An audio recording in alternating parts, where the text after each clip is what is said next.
Pessoal, bom dia, meu nome é Verônica, eu sou professora de língua portuguesa do Colégio Ângulo Sorocaba e hoje nós vamos dar continuidade à aula do 8º ano, capítulo 8, falando sobre predicado verbo nominal e o seu predicativo. Antes de iniciarmos, é preciso lembrar que dentro de uma oração a gente tem que separar o sujeito do predicado, para aí sim a gente pensar em classificar o predicativo e o predicado. Nesse momento, vamos lembrar uma coisa. Lá atrás, quando a gente começou a estudar predicado, viu o predicado verbal, viu o predicado nominal, a gente conseguia identificar também, dentro das orações, os verbos de ação, como por exemplo, falar, correr, gritar, chutar, estudar, comer. Os verbos de estado, que são chamados também de verbos de ligação, porque eles ligam um predicativo que em geral está depois dele ao sujeito. E o fenômeno, exemplo de verbo de ligação, ser, estar, permanecer, continuar, ficar, no sentido de estar.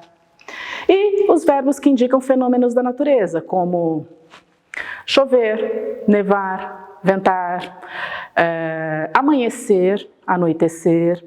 Então, isso aqui é algo que a gente já tem muito gravado desde o 7º ano, quando a gente começou a ver predicado.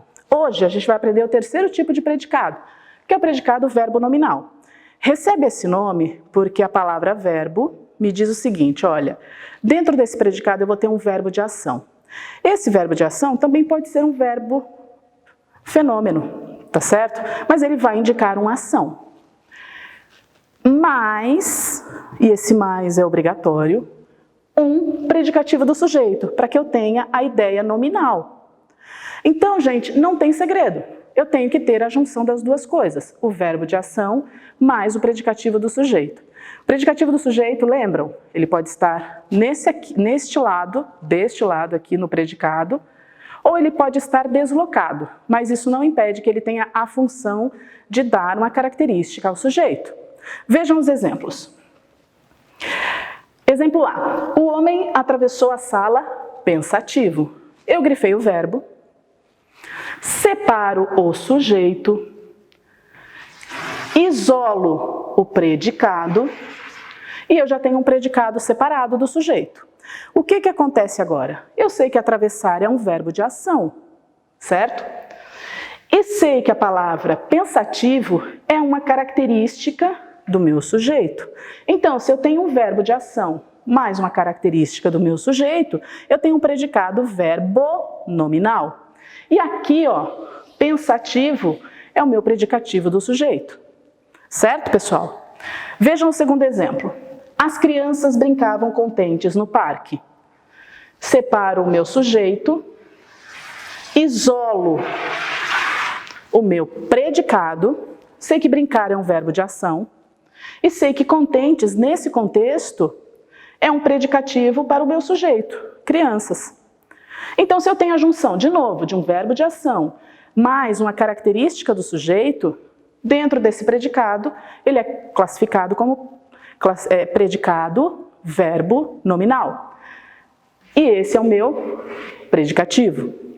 Ok, pessoal?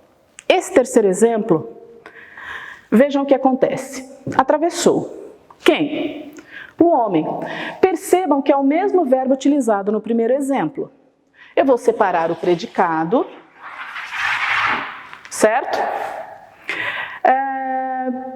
Meu verbo é de ação. Mas o que acontece, gente? Eu tenho uma característica aqui dentro, que é a palavra molhada. Só que esta característica se refere à sala e não ao meu sujeito.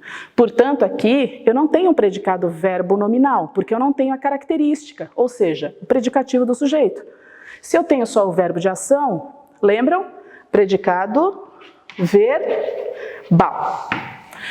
Muito bem, pessoal, nós ficamos por aqui e nos vemos em breve. Um beijo, muito obrigada.